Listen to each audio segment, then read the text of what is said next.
অভিষেকের বীরভূম চ্যালেঞ্জ, 26-এ বীরভূমে 11-0 টার্গেট।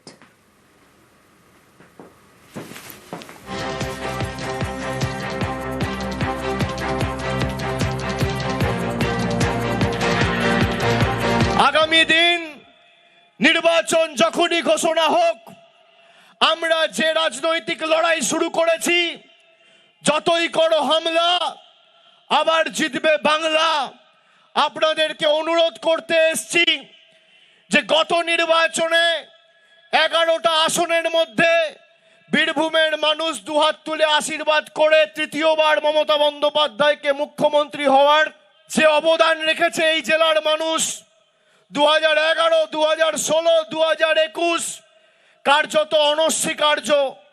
2026-এ চতুর্থবার মামাটি মানুষের সরকার হবে, কিন্তু এবার 10 নয় 11-0 তৃণমূলের পক্ষে বীরভূমের মানুষকে করতে হবে। হাতিয়ার বঞ্চনার অভিযোগ, রামপুরহাটে বিজেপির বিরুদ্ধে সরব অভিষেক। 26-এ টার্গেট 250 সিট।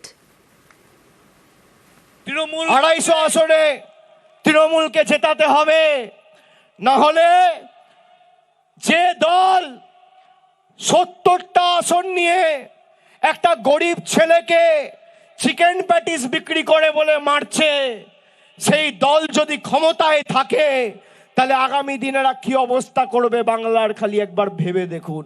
70টা আসন পেয়ে যদি বিজেপি আপনার রাস্তার টাকা, আপনার জলের টাকা, আপনার 100 দিনের টাকা, আপনার লক্ষ্মীর ভান্ডার বন্ধ করতে চায়, তাহলে এই দল যদি বাংলায় ক্ষমতায় আসতো কি বিভীষিকা তৈরি করতো আপনারা খালি একবার ভেবে দেখবেন।